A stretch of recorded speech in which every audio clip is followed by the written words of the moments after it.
नमस्कार. चला तर मग एका खूपच इंटरेस्टिंग विचाराने सुरुवात करूया. कधी असा विचार केला आहे का की आपण ज्या काही हजारो कथा ऐकतो, मग त्या अगदी जुन्या काळातल्या असोत किंवा आजच्या, त्या सगळ्यांमध्ये कुठेतरी एक समान धागा आहे? हो, हाच तो प्रश्न आहे. वेगवेगळ्या काळातल्या वेगवेगळ्या संस्कृतींमधल्या कथा, अगदी प्राचीन मिथकांपासून त्या आजच्या ब्लॉकबस्टर सिनेमांपर्यंत, ह्या सगळ्यांमध्ये आपल्याला एक विचित्र साम्य का जाणवतं?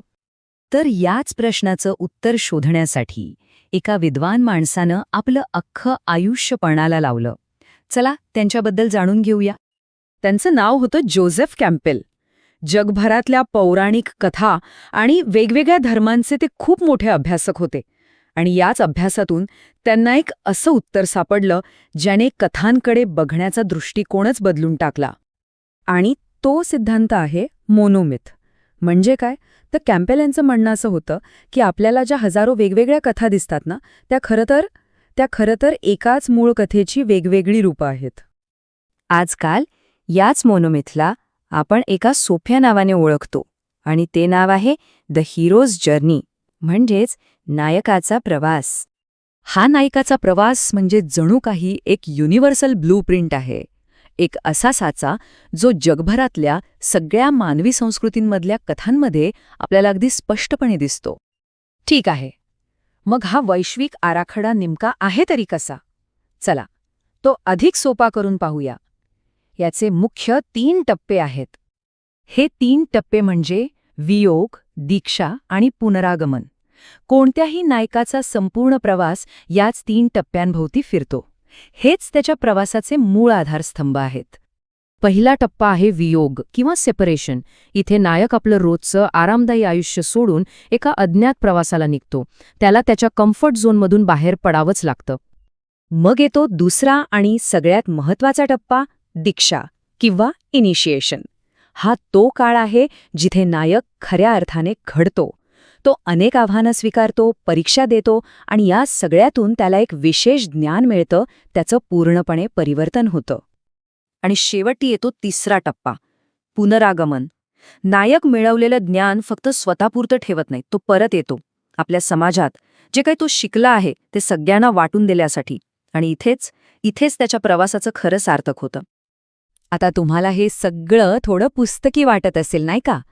चला तर मग काही खरी उदाहरणं पाहूया, म्हणजे हा आराखडा कसा काम करतो ते लक्षात येईल. खुद्द कॅम्पेल यांनी गौतम बुद्धांचं उदाहरण दिलं होतं. बघा, त्यांचा वियोग झाला जेव्हा त्यांनी राजवाडा सोडला. बोधिवृक्षाखाली त्यांना ज्ञान मिळालं, ही त्यांची दीक्षा होती. आणि त्यानंतर 45 वर्ष त्यांनी जे ज्ञान लोकांना दिलं ते होतं त्यांचं पुनरागमन. अगदी तंतोतंत जुळतंय, बरोबर?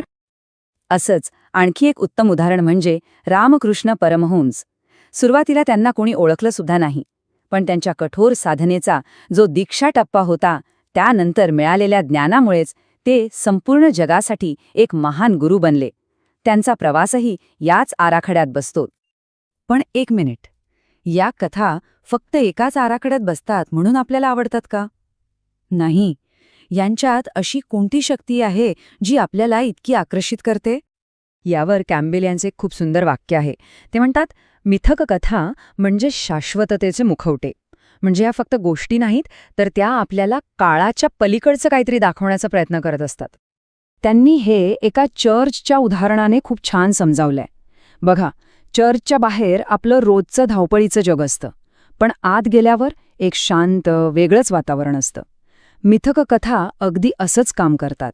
त्या आपल्याला आपल्या सामान्य जगातून उचलून एका वेगळ्या गहन अनुभवाच्या पातळीवर घेऊन जातात. खरं तर या कथांची ताकद संगीतासारखी आहे. आपल्याला संगीतातले सगळे बारकावे कळले नाहीत तरीही त्याचा आपल्या मनावर खोलवर परिणाम होतोच ना. तसंच काहीसं या कथांचं आहे.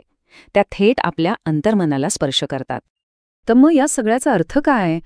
बघा, हा नायकाचा प्रवास फक्त गोष्टींमध्ये किंवा सिनेमांमध्ये नाहीये.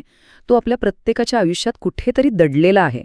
कॅम्पेल यांचा हा जो सिद्धांत आहे ना, तो आपल्याला स्वतःच्या आयुष्याकडे एका वेगळ्या नजरेने बघायला शिकवतो. खरंच विचार करण्यासारखी गोष्ट आहे की आपल्या स्वतःच्या आयुष्याच्या प्रवासातले हे टप्पे ते कोणते असतील.